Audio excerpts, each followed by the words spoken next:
Hello, good morning and welcome to the press. We're reaching you live from KAFTAN's television studio here in the nation's capital, Abuja. It's good to see you. I'm sure a lot of people say, what's happening with Annabelle? Well, I'm here already. You're welcome again to the press. So now our phone lines will be open. We're doing things differently. It is a new year, so there should be difference, right? Okay, that's what they say. So our phone lines are open now. You can call in to make a contribution, as we will be reading out the headlines to you and at the same time analyzing on the stories. You already know what Daily Trust talked about us.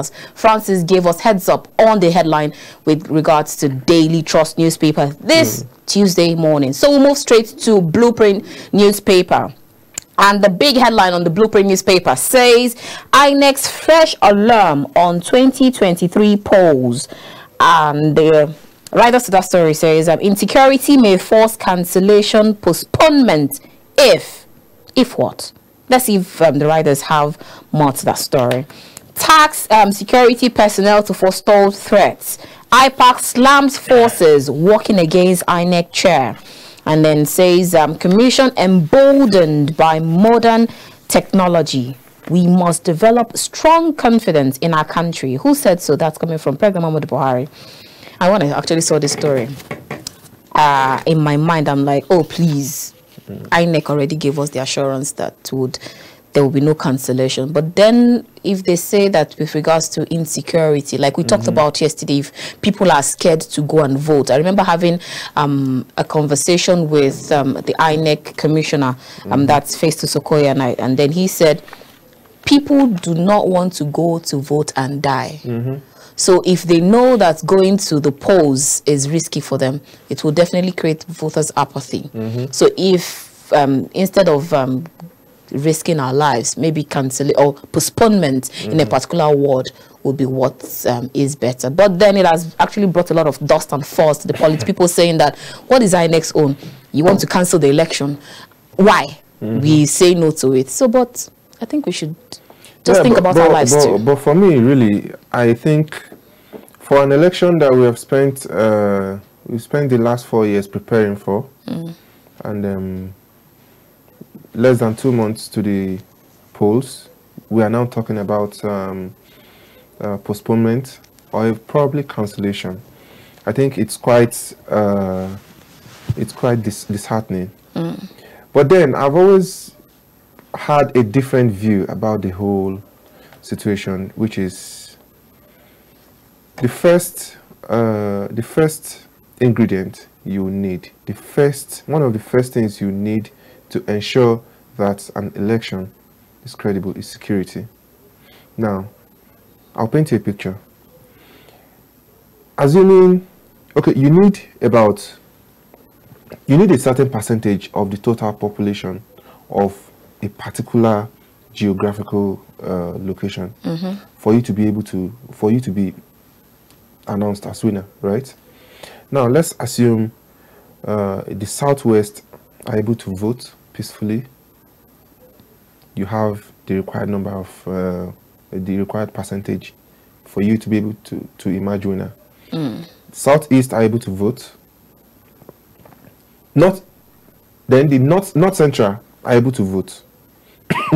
Northeast, Northwest, they are not able to vote to their full capacity. Okay. Now, and the winner is announced. Can that election be said to be free and fair? To be free, fair, and credible? No. Can that election be said to be? Can the imagined winner now be said to be the people's choice? So, but maybe what they're saying is not that they want to cancel it completely, but just postpone it, and see how things go. Now, you talked about postponing the election in some words. If for any reason the election will not hold in one ward out of the total wards INEC has created, if an election will not hold concurrently with the others, is either it should wait or it should be cancelled. It should be one for all for one. So we should cancel it completely? No, like postpone it till when you can assure Nigerians that when you go out to vote, you're going to come back safe. On this very show yesterday, we were talking about Buhari's deadline of ending insecurity. About 671 people has been killed within the time he made that promise. About 1,320 something people has been kidnapped. We are still talking about the Edo State train attack. We are still talking about the Edo State train attack. We are still talking about places in the southeast where people cannot come out and go about their daily activities on Monday. We are still talking about the INEC facilities in the southeast that we don't know. That we don't know which one is the next for an attack. So for me, in my opinion, if postponing the elections by another 2 months or so. What? Yeah. So what happens to the incumbent? There's no change of government. Is that what you're saying? If you're saying what happens to the incumbent, in such situations, the Nigerian Constitution already gave us a guide on how to go about it. So it's not like these things will happen from nowhere. So if postponing the elections is the only way we can finally get that free, fair, and credible election in Nigeria, I don't think Nigerians will not necessarily will not mind, provided that the outcome of the elections will reflect their feelings. So I really don't see any reason. But for me, I think these are things that the INEC should have. These are things that the INEC should have been speaking up about for a very long time before now. These are things that the INEC should have been speaking up about for a very long time before now. Not less than, okay, as of today, I think we should be having, around 50, 52, 51 days to the polls. So there's a whole lot. This is where our patriotism as Nigerians comes into play. And for example, if the election is even postponed, it will avail the candidates, the contestants, more opportunity to be able to connect well to areas they've not been able to cover. All right. I think we have a caller. So let's see if he's for postponement or against it. Hello, good morning. Good morning. Good morning to you. Please kindly speak up so we can hear you. I'm calling from Benue State. Hello, Collins from Benue State. Good to hear from you. Happy New Year to you. Good morning. Good morning. Please tell us what exactly you think of this particular story. I just tuned on to your station and I was like hearing from your colleague about the postponement of the election. Okay, it was not him talking about it. Let me read it out to you. It's on Blueprint newspaper. It says, INEC's fresh alarm on 2023 polls. Insecurity may force cancellation or postponement. That's coming from INEC if insecurity persists. So let's get your thoughts. Okay, like if you look at this regime now, like the present president, he was like saying that he has taken over some of the security issues, that things are very okay in some areas now. Okay, even during the time of Jonathan, things are like this also, but now it's worse anyway. But there are some areas that things are calm. For INEC to think that the security issues will be an issue that they will postpone the election is not done. If you look at when they are starting this PVC of 18, there are so many people that have not registered for PVC. If you see, so many people have been commenting that they should still register more. They are like saying the election date, the timetable was out that they cannot meet up with the PVC. Even some people have not So collected they their can't own. use that excuse whether there is security or no security. We are ready for the election. Come on, what me. Any state that the security was not okay, let them just leave that state. They are not ready to do the election there yet. Oh, really? And any election we are going to, more especially the presidential election, youth we are key to it. And I was like, see it in one of the newspaper headlines that maybe they are not going to use Beaver. They must use it too. This time we are ready for it, and they must use it. You are ready for it. And we are so much concerned about the presidential election and not any other one. Thank you. Thank you so much, Collins, calling us from Benue State. Okay. You know, just to react to what Collins has said, I think it would be a very big mistake on our part as citizens to feel more concerned about the presidential elections more than the other political offices, because the presidency is just one office. It's just one office, but other political offices, the Senate, the House of Assembly, the governors are vital components that needs to speak in one voice with the presidency for policies to be able to get easy passage, for policies to be able to become projects that will by extension affect the lives of the people. So it will be we are doing ourselves a very big disservice by saying it's all about the presidential election. The presidential election. I quite agree with you. In all of this, at the national level, most Nigerians have been crying this and that, but there are some state governors as we speak right now that at least if you go to their states right now, 70% of their indigents are talking about the good works of the governor in the state. So this is not and if you look at these states we are talking about, they are not even members of the ruling party. Let's quickly take this call, and when we return, we'll talk more about that. Hello, good morning. Good morning. Are you there? All right, I think we lost him.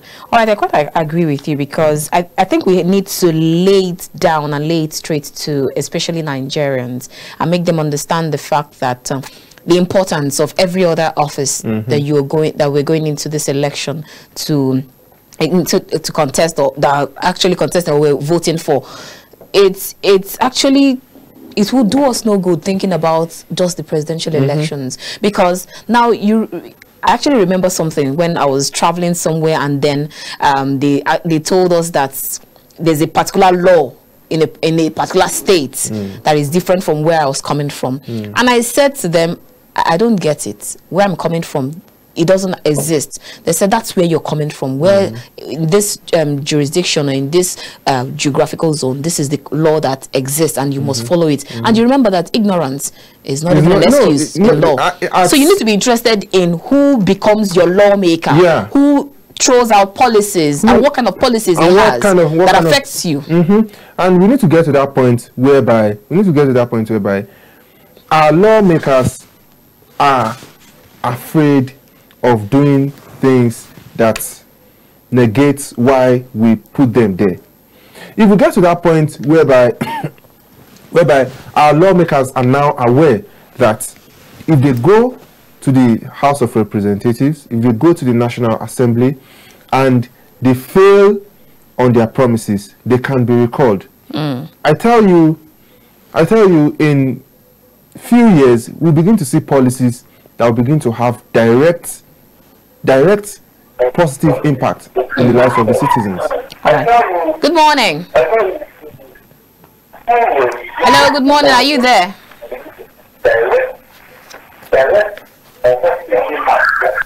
Okay. All right, so our phone lines are still open. You can call in to make your contributions or ask your questions. Right now, we'll still talk about Blueprint newspaper. We'll take another story from Blueprint newspaper. And this one says, Binani's victory as Adamawa governor will open doors for women. And that's coming from Buhari. And as he urges electorate to queue behind APC candidates Fintiri Lamido Lord President, on support the state, Buhari has laid foundation for victory, and that's coming from the presidential candidate of the APC, Bola Ahmed Tinubu. All right, so you have that there on Blueprint newspaper. And another story on Blueprint newspaper says, another big headline says, I won't mind buying fuel for at 300 naira per litre after office. Who said so? That's coming from Chief Timipre Silva. And he explains rise in kerosene price, Port Harcourt refinery to resume operations in March. Now that is something to actually worry about. Annabelle, would you not mind buying naira. Petrol for 300 naira? As long as I see it. As long as you see it. As long as it's available. I don't need to queue for hours, days. But then have you thought of the impact? Yes, we know the impact that it will create, but what is the... Do you actually know that in Lagos they buy fuel for 250 naira in filling stations? But is that so? Is it should it be? Well, I think the effect is there, rise in cost of items, rise in transportation, but they're happy that they are seeing it. They don't have to go to the black market. Now, how did we get to the point whereby we have to get comfortable with things that shouldn't be just because they are available? Oh no, I think that's the Nigerian factor. That's happening to us. These are the things that we need to get. We need to rid ourselves of, and this just brings the failure of the system to the fore again. Because as a minister of petrol, never have we been in that situation whereby we've been in and out of this fuel scarcity thing, the way as much as we have it now.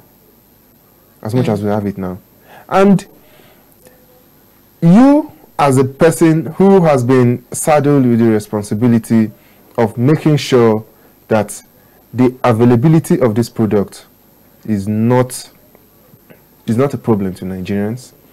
You, as a person that has been saddled with the responsibility that, okay, you put up modalities, you put up policies in place that makes this product a little bit affordable for Nigerians.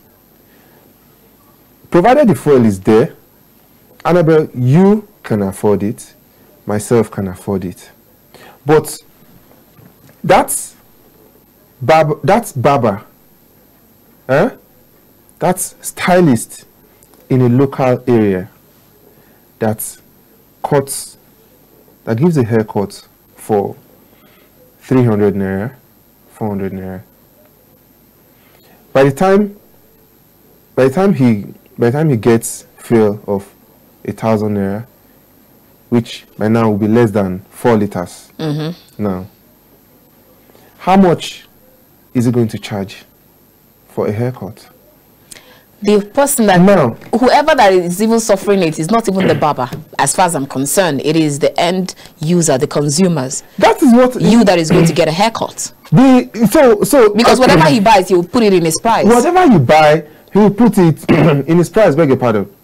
So at the end of the day, maybe I think he should have just kept that opinion to himself. Yeah, he should have just kept that opinion to himself instead of bringing it to the media and technically trying to tell us that you failed. But you know that some other people, the excuse that they give is, how much do they buy fuel in Ghana? How much do they buy fuel in Ghana? At some point they were buying for 1,000. Yeah, they were buying for 1,000. But what is their economic situation compared to Nigeria? What's their exchange rate compared to Nigeria? What is their minimum wage when you put it side by side with Nigeria? Let's not even talk about the minimum. Don't even break the minimum wage, because anytime you hear minimum wage has increased, that's immediately price of items will just increase. So it's really out of place for us when we talk about the petrol price in Nigeria, and we try to bring other countries into the context. Yeah, because our economic realities are totally different. So, all right, so let's leave it there for the Vanguard newspaper, as we have other stories that we will be talking about, but we'll move to other stories then. And moving on with the Nigerian Tribune newspaper this morning, the big story on the front page of the Nigerian Tribune newspaper says security threats to next election real. This is coming from the Independent National Electoral Commission. Security threats to next election real, and the writer says commission leaving nothing to chance. This is on page 3 of the Nigerian Tribune newspaper. New Naira notes now in ATM as cash withdrawal limit takes off. Annabelle, the new Naira notes and the CBN redesign policy, there's always a new twist to it every day, and the CBN governor has come out to disclose expressly that January 31st is the deadline. And there will be no going back. What are your predictions? Well, as far as I'm concerned, nothing goes straight forever in Nigeria. There can still be a bend. After all, I recall having the chat with the same INEC commissioner asking if they're going to extend the voters registration at some point, and he said nothing will make them change. And I asked, what if the president says you will change? He says it is expressly written in the constitution that you cannot move XYZ date because of the election dates, how close it is. But then at some point later they had to bend backwards and then increase or extend the date. So there's nothing impossible in Nigeria. We still talk about the CBN says they will never go back on the extension. But you recall that you can't even get the new notes in POS. As we've been hearing about it, but I've never been able to get it, apart from the fact that I just got it from someone. I've gone to the bank, I've gone to the POS, I've gone to the ATMs.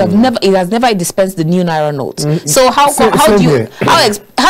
exactly do you expect people to deal when you say there's no extension? It's not possible. Considering the fact that they are trying to move Nigeria now to a cashless policy, to a cashless economy. Okay, before you actually go ahead, sorry to cut in there. Let me even give you a scenario that happened to me yesterday. I deliberately decided to try the cashless policy and see how it works.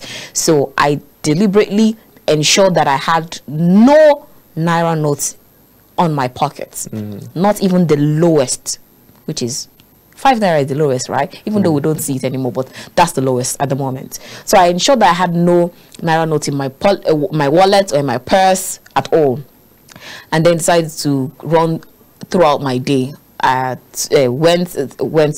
to work, went to church, did a lot of things, but at some point I just realized that I could not transfer to the Uber guy, so I had to go and use POS. At some point I still had to come back to touch money. So I think we've not laid down the right policies to ensure that we go through this cashless policy. If you want us to go through the cashless policy, how about data? Have you talked to the telecoms company to ensure that we have a seamless policy when it comes to transferring money and all of that? You want to get a cashless policy, then we must be able to cross all the T's and the I's. And even still talking about the cashless policy, till this very moment, there are still certain small business owners.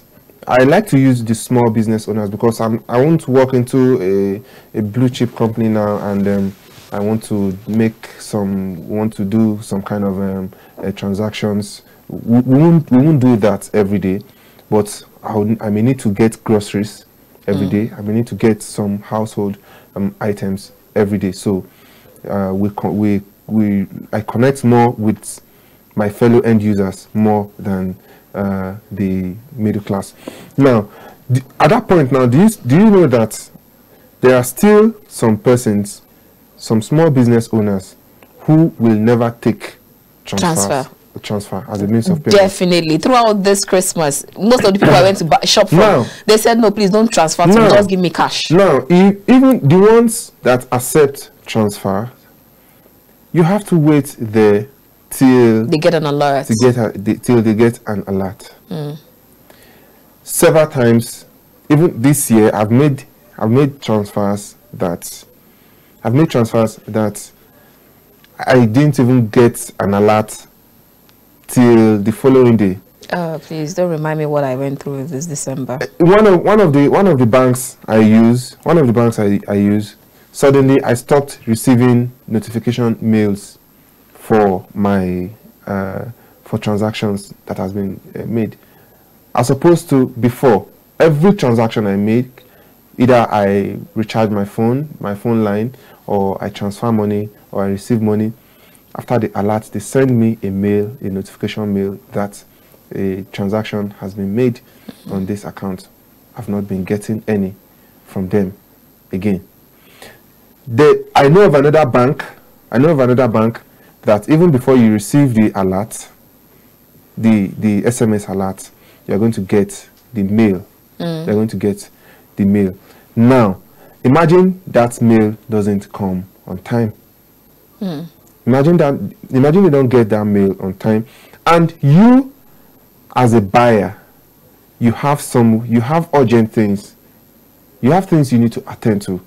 Again, doesn't mean you have to wait. You have to spend those minutes, sometimes hours, days, waiting for probably a 2K, 5K transaction to be confirmed. Thank God you're even talking about 2K, 5K. Let me even remind you of what I went through last December. I went to a shop to get a particular bag, and I'm not going to call the bank's name for now. Maybe I'll later have to drag them like generator, like is it I pass my neighbor generator very soon. We'll take them to Twitter. Oh, thank you. I went to the shops and I paid for. Okay, no, I wanted to transfer, but they said they wanted the cash. So I went to the POS to get the money, 35,000, and the first one went through. No, okay, the first one didn't go through. They told me failed, and they gave me the receipt saying failed. So I said, do it again, and unfortunately, I was deducted twice. So I paid for the first one. I didn't even notice it until I went home, and then I checked my balance. That's when I knew that something happened. So I called the POS person. She said she has not been credited. She was only credited once. So I went to the bank. Okay, then it was even the holiday, so I had to wait till after the holidays on the Tuesday morning. I went to the bank, and then they told me that I have to wait for 15 working days before if it doesn't come back to me they definitely went to the POS operator. And I asked a lot of people, they said it's not possible that he went to the POS operator, that is either coming to me or it's going back to the bank. Then I've been calling the bank, and then they said just wait. Okay, I said no problem, 15 working days, right? We're still on it, we're still waiting. So in case things like that happens, I'm able to have patience and say, okay, 15 working days, I will wait for it. Some people don't have that chill at all. They don't even have that time to start waiting. And then some people even spend more than that. I'm even talking about 35,000. Some people go through 100,000 or more. What about? And even when I went to the bank, the crowd that was in the bank, everybody was talking about the same thing. POS deducted me. Have you thought of those villages where people have to hang their phone on trees to make calls? Oh, please, that's another kettle of fish entirely. Are they not Nigerians? So I really think they really need to do more. They really need to do more in terms of their policies and working plan on how to achieve it. We know that this is 2023. The world is moving. The world is moving. Like they say, if we have to copy, please let's copy well. Yeah, the world is moving fast, and we have to. We just have to keep updating ourselves, but not at the detriment of some basic things that should make our lives easier. Easy. These policies should be meant to make life easy for us. It should not complicate things for us. That is the essence of governance. That is the essence of putting people in sensitive positions. But you know that the fact that you are complaining about it, some people are even happy about it. I spoke to a particular investment banker, and he said this is the best policy ever, because according to him, he said he doesn't even have to carry cash around. He just prefers to go around. I said, you can't compare your experience with the woman who is in the hinterland, the suburbs. Definitely. Just like we're complaining now, some businesses are rejoicing now, because the network providers will be making more money now with their USSD services.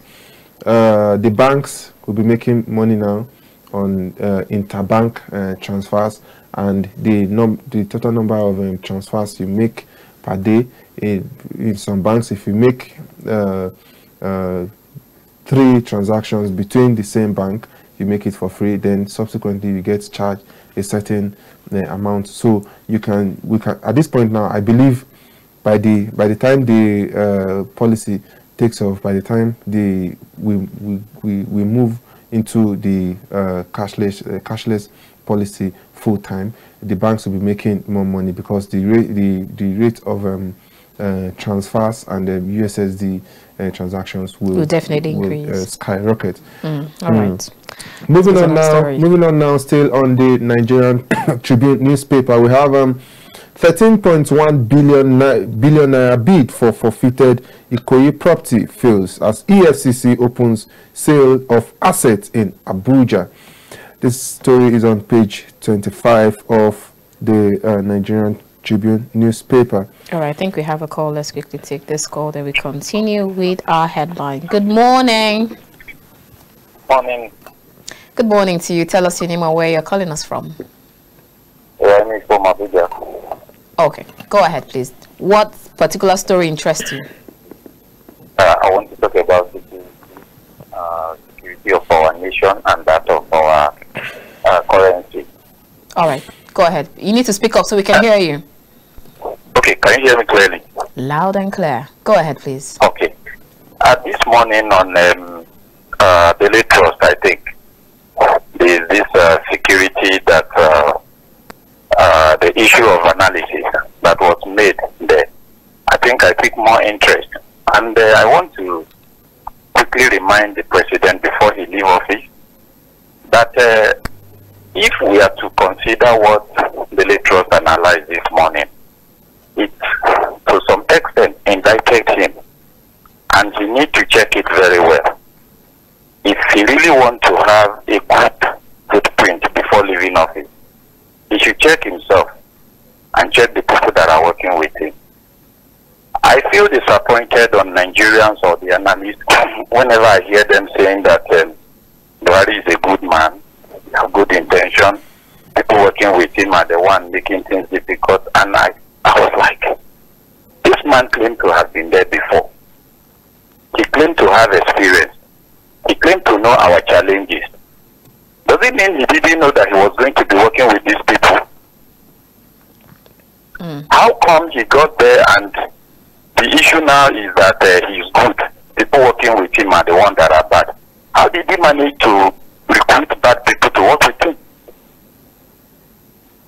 And there is a general saying that if the head is corrupt, there is tendency that the general body will be corrupt. So is it that he's corrupt? Is it that he was fake to us to be a man of integrity? There is a lot of questions. Then on our naira, on our new currency, what the challenge we have is that when we copy policy, we seem to either copy it wrong or copy it half. Because truly, the volume of currency or the volume of our money in circulation, we cannot see it though, but it's alarming. You can imagine how one person will keep millions, billions in the house. What is he going to use it for? Of what to keeping those money that is not adding value to the society. Really pathetic.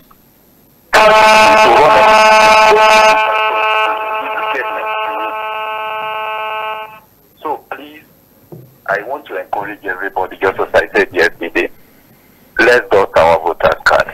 If you not pick up your own, pick it up. Enough of complaint. Enough of had I know.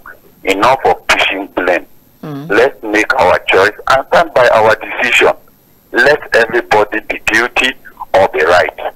Great. This time around. Thank you. Thank you so much for that contribution. Absolutely spot on. Very well said. Some very, very salient points in his submission there. And moving on with the Nigerian Tribune this morning, we have why we queried Ibrea traditional ruler. This is coming from the Kogi State government. And that story is on page 25 of the Nigerian Tribune newspaper. Make history with Binani as first female governor, Buhari tells Adamawa voters. That story is on page 3 of the Nigerian Tribune newspaper this morning.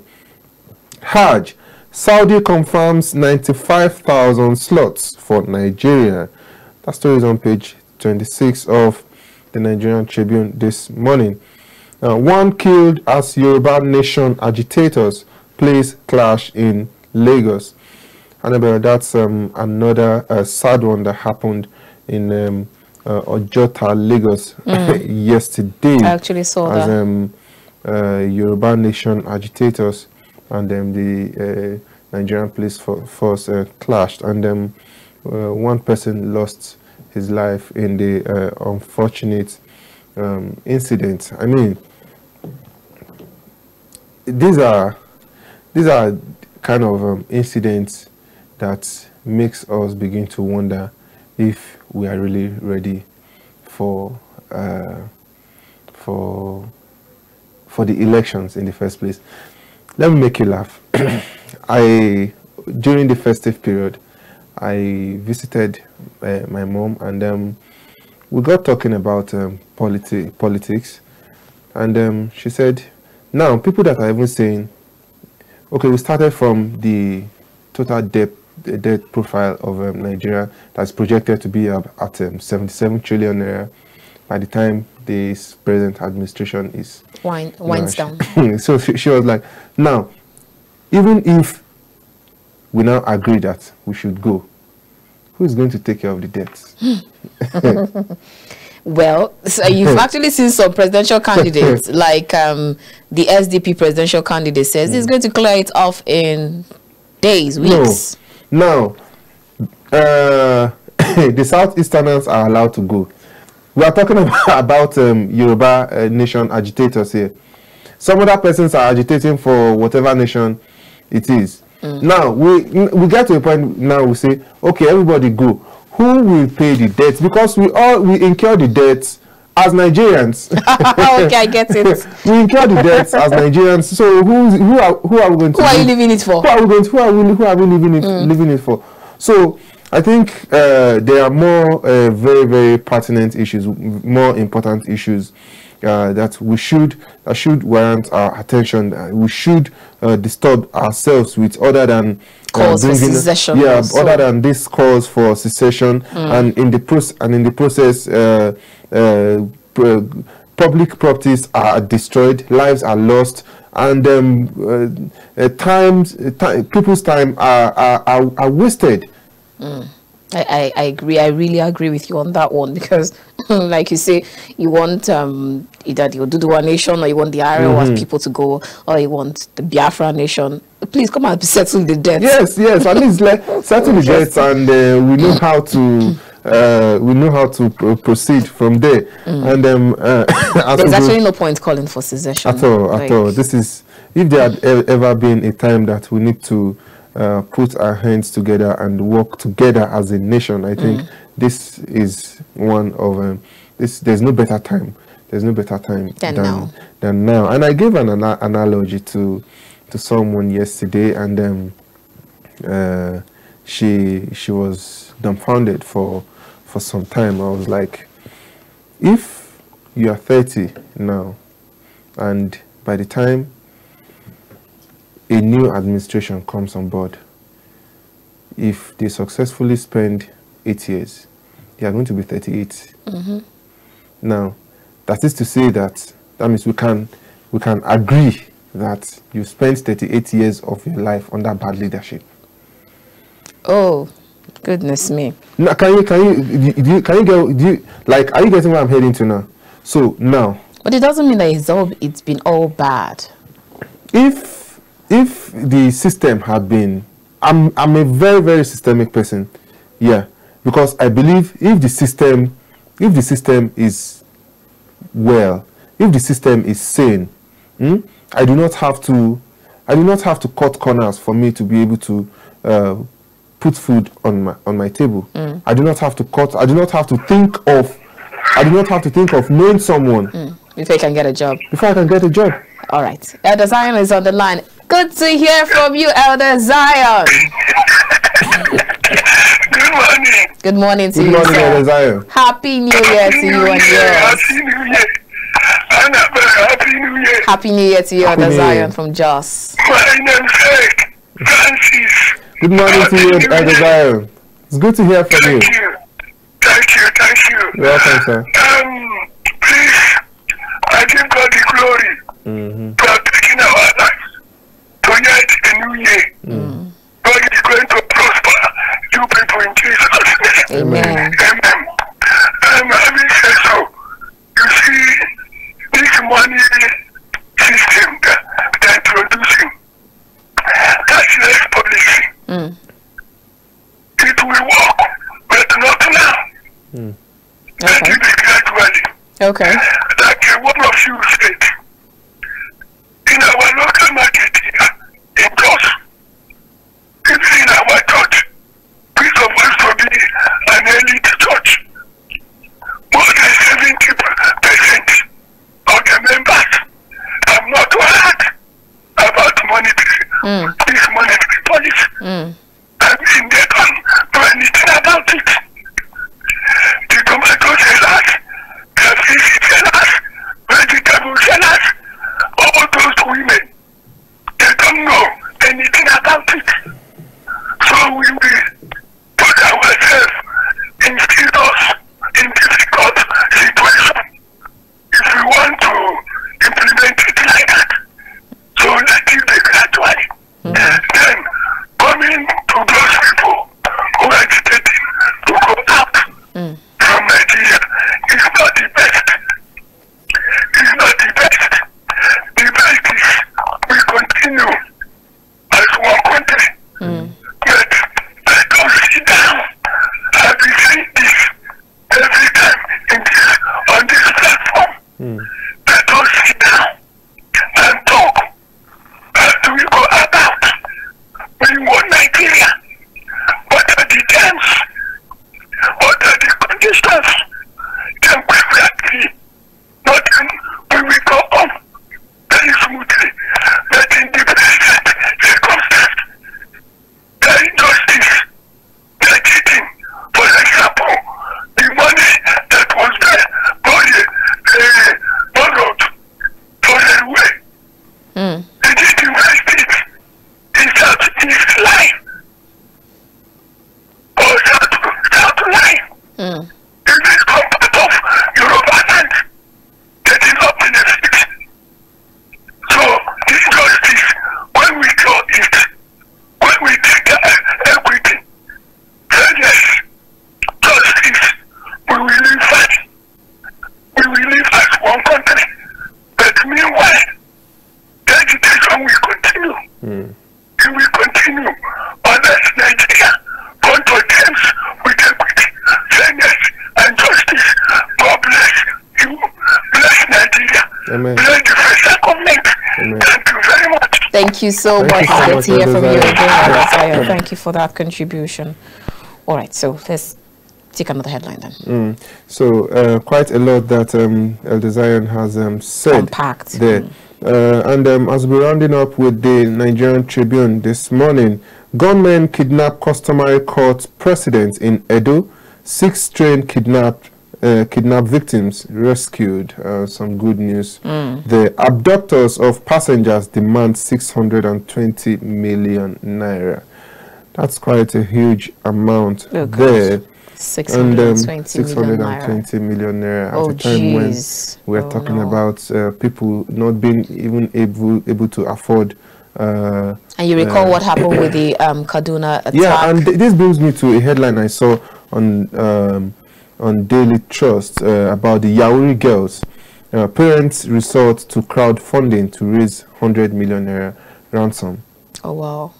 And we're still talking about the Benin Yauri girls. We still have the Chibok girls. We still have the Chibok girls. I mean, this, for me, ensuring the release of these kidnapped victims should be something President Muhammadu Buhari takes really personal, because... And I hope it doesn't happen like the way it happened with the Kaduna attack. Because what will be said, a whole lot that his administration will be remembered for, in my opinion, is going to be a whole lot is going to center around this abductees. I really hope so that they get released. I hope it doesn't actually get to what happened with the Kaduna attack. Remember how we had to talk about it? We kept hammering on it until finally, after days, after 100 days, over 100 days before they were released. I just hope it doesn't happen. Same thing doesn't happen. I really do hope so. Let's quickly take this call. Good morning. Okay, I think we lost that. Let's go straight for the headline then. I think we'll leave it there for the Nigerian Tribune for now. Okay, so from Nigerian Tribune, we'll move straight to Daily Sun, and the big headline is still the one that every other newspaper have, but with a different perspective. Says INEC fears election shift over insecurity, and the writer to that story says raises alarm as safety challenges rise. And then on top of the nameplate, you have one dead policeman shot as Yoruba Nation rally turns bloody in Lagos. We talked about that earlier. And then you have Atiku's campaign council dismisses allegation of money laundering. Okay. Let's just move and pretend like we didn't see that. We'll come back to that one day. Can we actually pretend we didn't see that? Okay. Okay. That's the presidential candidate of the opposition party. Of the opposition party. So they're having allegations of money laundering. Money laundering. But they've dismissed it though. So, anyways. But then we cannot pretend we didn't see that. It's been dismissed. Yeah, even if it's been dismissed. So everybody he's actually innocent until proven guilty. So that's why we should dismiss it until we hear that he's guilty as charged. Yeah, but we really need to look. I'm a kind of person, I love to look at the intentions behind actions. First of all, okay, where was the allegation coming from? What had been the relationship between the aspirant and the source of the allegation? What was it that they had in common? Where did the line grow thin till it broke into two, and they had to go their separate ways? So these are the things we really need to talk about. For God's sake, he's our presidential candidate. He's going to lead us for the next 4 years. He might lead us. Yeah. He wants to lead us for the next 4 years. Okay. He's going to be the #1 citizen in Nigeria. He's going to lead over 210 million Nigerians. So it is my right. If he gets chosen. He's good. It is my right. It is the right of over 210 million Nigerian citizens to know everything they want to know, and he owes every Nigerian an explanation to that. Okay, so we actually missed the call. I was going to hear from one of the 210 million people to see if you want to ask him questions and ask the presidential candidate of PDP, how come, what is your business with money laundering? You're not there yet, and then we're hearing stories. And why are you always in the discussion when we talk about misappropriation, when we talk about this, when you talk about that? Why are you always in the conversation? I think he owes Nigerians. And this should not be an explanation for for the campaign councils. This should not be an explanation him. for the spokesperson. He should address, or even the vice presidential candidate. No, he should come out and address. And this goes. See, I'm not just coming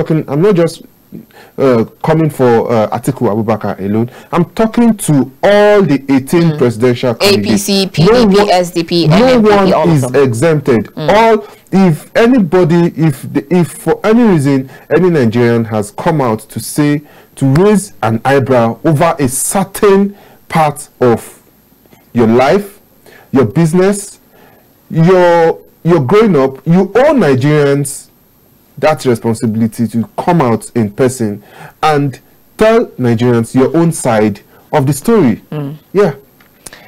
All right, so let's go to another story. Still on Daily Sun this morning. The next story here says fuel importation to end by 2024. That's coming from the federal government. Buys 20 to 30% equity in 4 modular refineries. You'll find that one on the inside page of Daily Sun. Ebira leaders back Kogi government warns monarch against ignoring query. And you find that one on the inside page of Daily Sun this morning. Still on Daily Sun, ferries kill scores of security personnel in Kaduna as 6 victims of Edo train attack rescued. Bad story, then good one comes up. That's on page 5 of Daily Sun this morning. And you have banks suspend international transactions on Naira Visa debit card. And that's the page 24 read for you. Appeal Court president warns election tribunal members, vows to deal with anyone found wanting. That's on the inside page also. All right, so we also have federal government to flout 3 industrial parks and mark 3.2 billion naira for first phase, and that's coming from Naseni.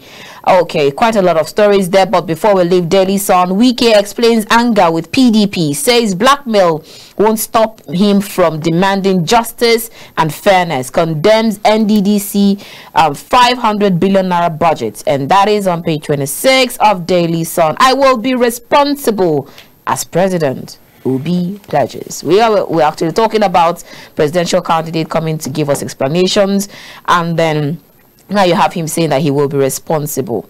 So who was irresponsible? All right, so we leave it there for Daily Sun this morning. Okay, as we pick another copy of the headline before we take some reports and go for some. Moving on now with the Nation newspaper this morning, we have why Nigerians should vote Tinubu Shetima. This is coming from the president, Muhammadu Buhari. Why Nigerians should vote Tinubu Shetima. Leaders condemn attack on Brazil government offices. That story is on page 27. 7,000 nurses begin strike in New York City. Annabelle. 7,000 nurses begin strike in New York City. These are headlines we do not that do not make. These are stories that do not make the headlines often, like strike in like Nigeria, as you say, these are headlines that do not make it to the Grammys. That do not make it to the Grammys. But then if he was in Nigeria, why do we just raise so much dust and fuss? Yeah, 7,000 nurses. Yeah, because 7,000 nurses. Because okay, that's a huge number. It's a huge number. First off, but then you see, like, workers downing tools in those countries are not things that happens often. You get my point now. But it's a totally different ball game when we bring it down to Nigeria. Our own setting here. Like, there's hardly a month of the year that you don't hear a particular association planning to embark on a strike. Right now, ASU is still at loggerheads with the federal government, and talks of another strike is still looming. Still looming. So I think for the face-off between the New York nurses and the relevant authorities to have gotten to the point of going on a strike, I think I think it should. It's something that I really do not know what to make of it. And then moving on, we have ex-Lagos governor, ex-Lagos Borno governors trustworthy.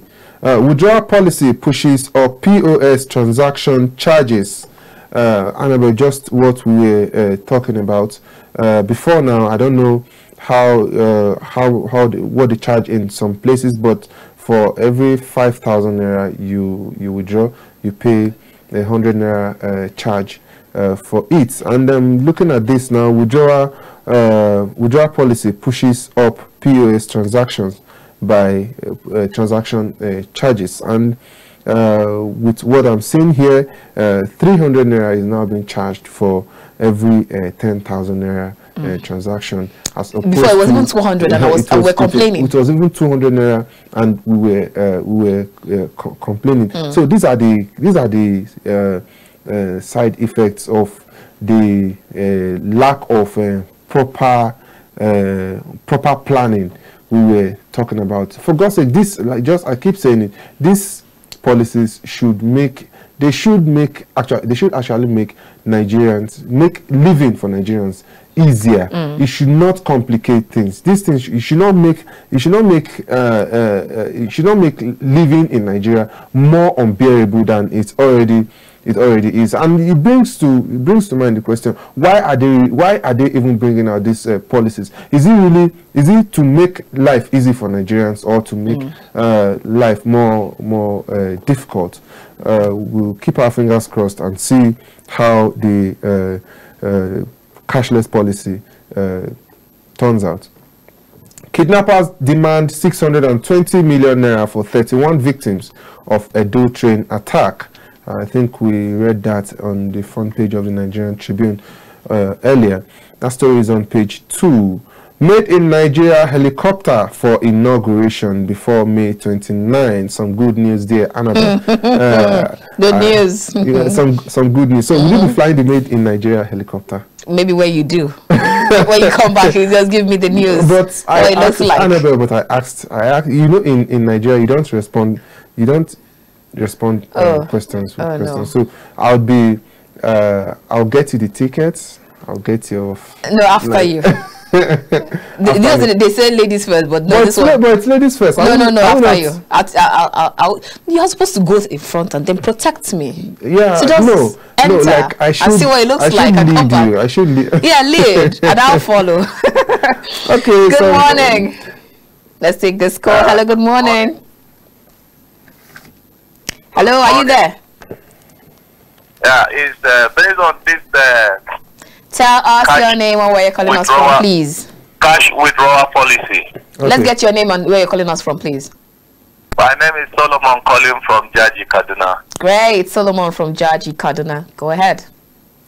Yeah, based on this cash withdrawal policy, the POS operators are the one making things difficult to Nigerians. Oh no. There is no reason, because of the policy, you are now increasing the withdrawal charges. You are inflicting more pain to Nigerians. There are so many ways to make transactions, do transfers and other means. So what has changed? What has changed? Nothing. We are just inflicting more pains to the masses ourselves. So we have to stop that and make a change and make a U-turn towards that. The masses are already crying. Somebody who is having 5,000 naira to withdraw, you are charging him 300 naira. Or maybe 200. You are making the money so useless. So exactly. Please, all these POS operators should look into the matter. And Nigerians also should take action. There should be a policy also that will guide the POS operators to stop charging Nigerians and causing more pain, more especially to the administration. So thank you. Thank you very much. Thank you so much, Solomon from Jaji, Kaduna State. Absolutely spot on. Absolutely spot on. Imagine someone who has been hungry the whole day and finally gets a good Samaritan to send him 1,000 naira just to get something to eat, and you have to pay 300 naira to as in how you have to pay 300 naira to make a withdrawal, or imagine you have to make a payment, a compulsory payment of something for 10,000 naira, and 10,000 naira is all you have in your account, and you have to take out 300 naira from it for charges. And at the end of the day, it brings, I think, we, just like I was saying on here yesterday, that as Nigerians we really need to start thinking nationalistic way, because if, in the real sense of it, the CBN has not added any extra charges. So why would you deliberately add more money to your charges just because you know that is the only option right now? I think we'll leave it there for the nation for now. All right, swiftly, let's go to the Vanguard newspaper, and the big headline still talks about insecurity. Polls may be postponed or cancelled. Insist no going back on beavers and IREV, and that's coming from INEC. Real-time polling unit results will be uploaded on the IREV, and then INEC must manage security threats, and that's coming from IFES. You find that story on page 5 of Vanguard newspaper this morning. On Edo train kidnapped, 6 victims rescued, says government, as kidnappers demand 20 million naira ransom per victim. Well, we actually talked about that. So, make history, elect first female governor. Buhari charges Adamawa voters. Find that one on the inside page of Daily Trust.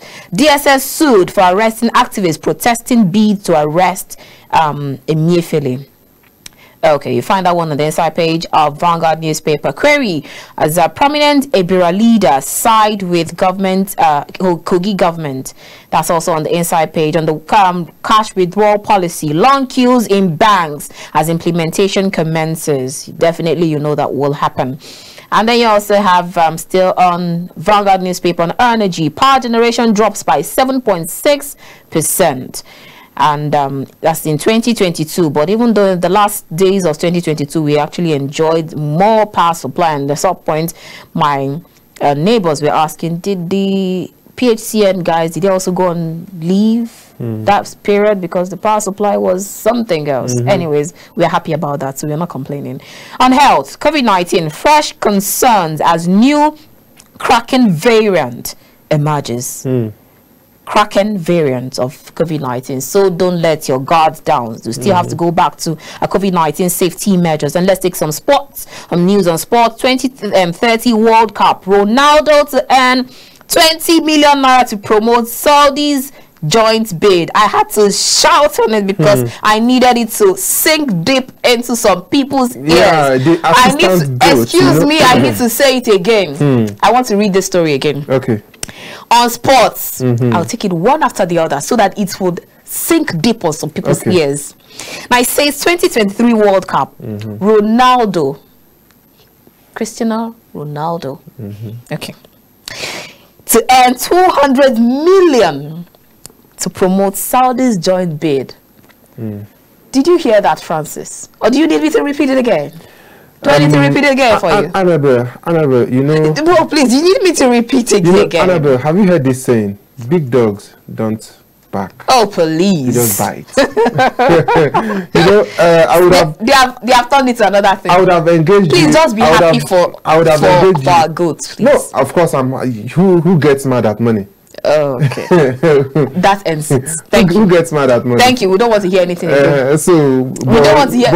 Cristiano Ronaldo's. He really needs to lay his I'm sure we don't want to hear anything again. The World Cup trophy before we have a conversation. Oh, please, we don't want to hear anything again. You are happy with us, right? But on a more serious note, there's some football money is quite outrageous. Jesus. I mean, you hear the amount, and you're like, you hear the amount some players get signed for, and what they actually produce on the pitch, and you be like, what's going on?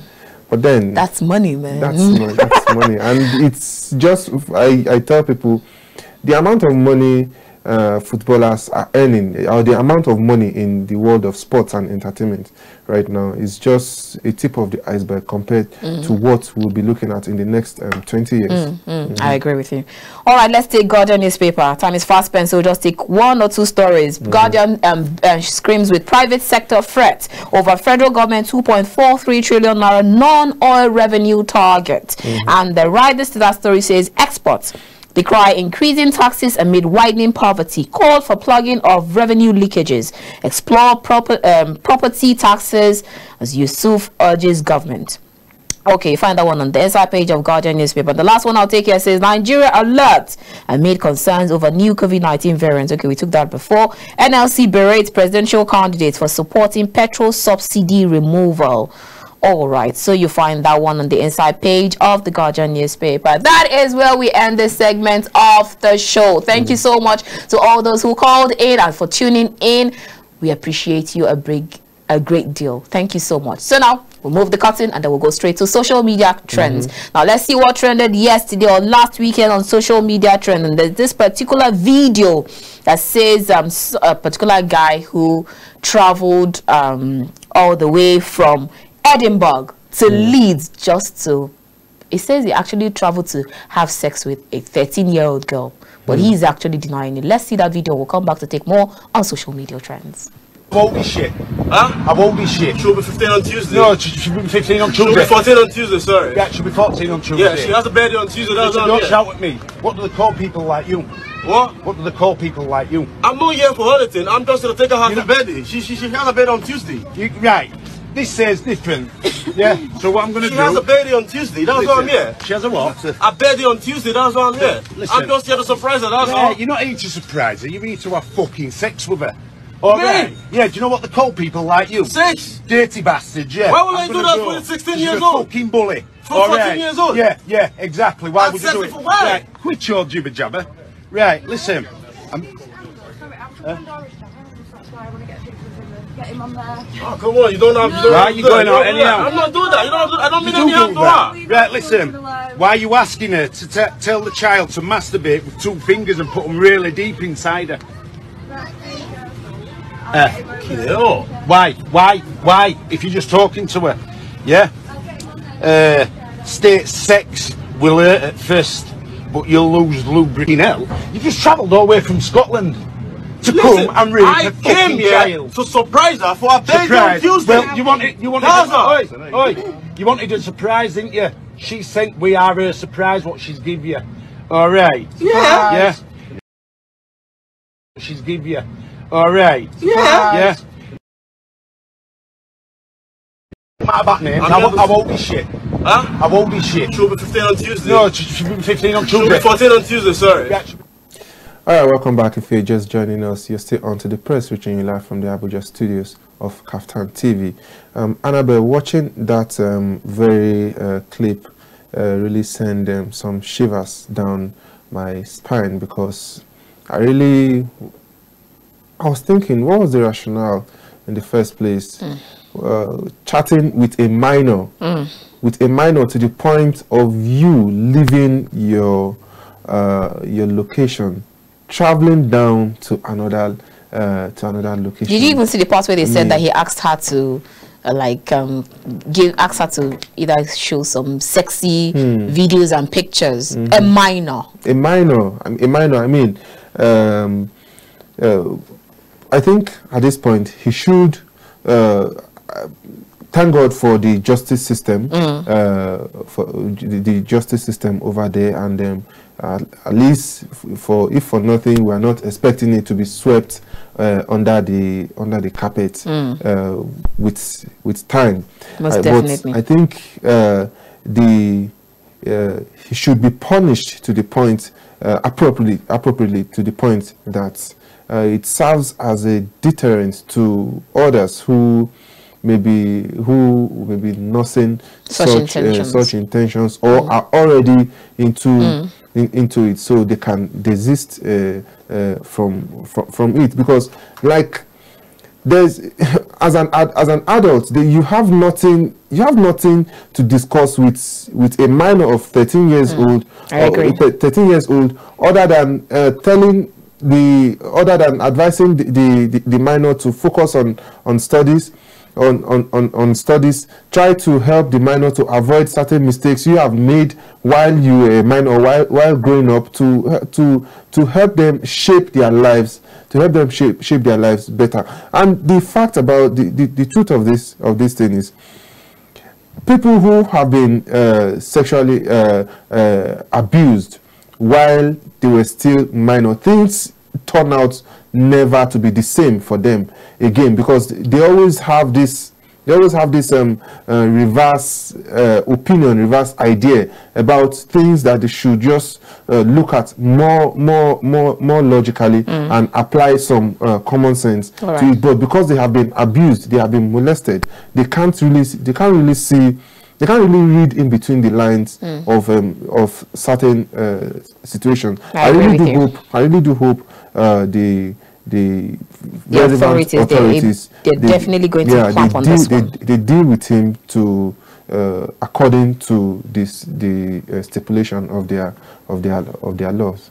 All right, let's take the next story, and this one is from Daniel Riga. It says, normalize opening your eyes when praying in church, but if you prefer closing them, just make sure you stay vigilant, because not everyone is there to fellowship. Some people come to steal. Don't lose guard, so you won't be praying while your phones and other valuables have reached junction. I agree with this one. I can't agree less because the first time ever my phone got missing was in a church. We were it was meant to be a church program. We went for a camp. Went for a youth camp, and my phone got stolen. So even yesterday, I still heard someone screaming that his I can't agree less. I've been to some religious gatherings that people's phones got missing, and they were never seen anymore. So I can't agree less. And if you on the flip side, if you look at the security situation, also you have to put all these things into consideration, because sometimes we've seen attacks on churches, we've seen attacks on mosque.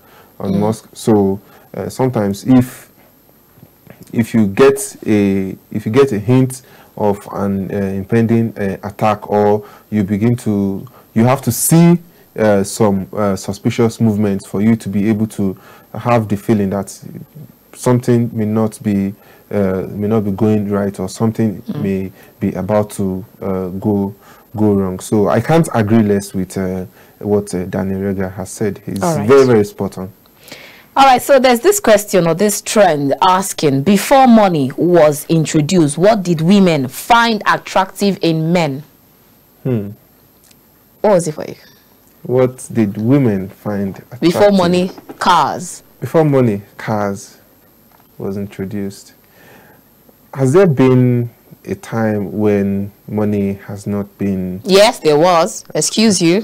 There was. I think for me it is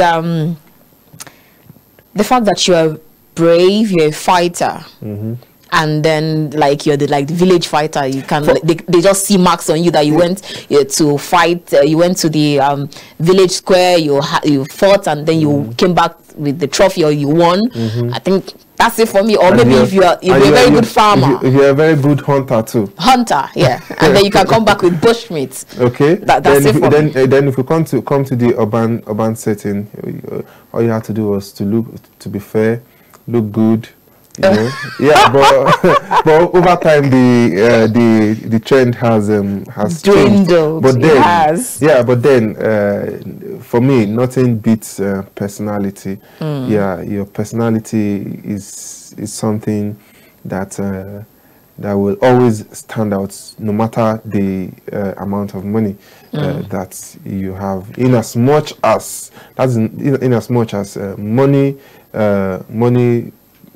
places you in a place whereby you are able to avoid certain a level of disrespect, a level of disregard. But then I think personality, and it takes us back to in those days, you have to be a man of strong personality for you to be able to overcome different fights. You have to be a man of strong personality for you to be able to be a good hunter. You have to be strong. You have to be brave. Right. All right, let's take this last social media trend, and it's a particular video of somebody said somebody's daddy is breakdancing in church. Let's take that one. So that's where we end it on social media trends. All right, I'm so sorry we could not take it, but definitely I will bring it up tomorrow. It's something to actually cheer on. Like, you see if someone's father might giving some Michael Jackson moves. All right, the last one, because we talked about money, this one is from Bila Abdul Karim. He says, some people think 3 wives is all about sex and being the boss. Being the leader of a large family means that I am I'm in service to them, just as Prophet Muhammad was in service to his family. If my 3 queens can take care of the kids every day, then I should be able to wash some dishes sometimes too. Okay, good for you. And then, like they say, if you have to marry 3, 4, if you have to be polygamous, please ensure that you can take care of all of them. And then even the children, if you want to ensure that, if you want to have more children, ensure that you're able to take good care of them. That is where we leave it today on The Press. Thank you so much for being a part of our day. From every one of us here in the nation's capital, Abuja, of KAFTAN TV, we say have yourselves a very wonderful morning. Of course, a beautiful day. I am still Annabelle Oji. And I remain Francis Adeni. Do all to have a beautiful day ahead.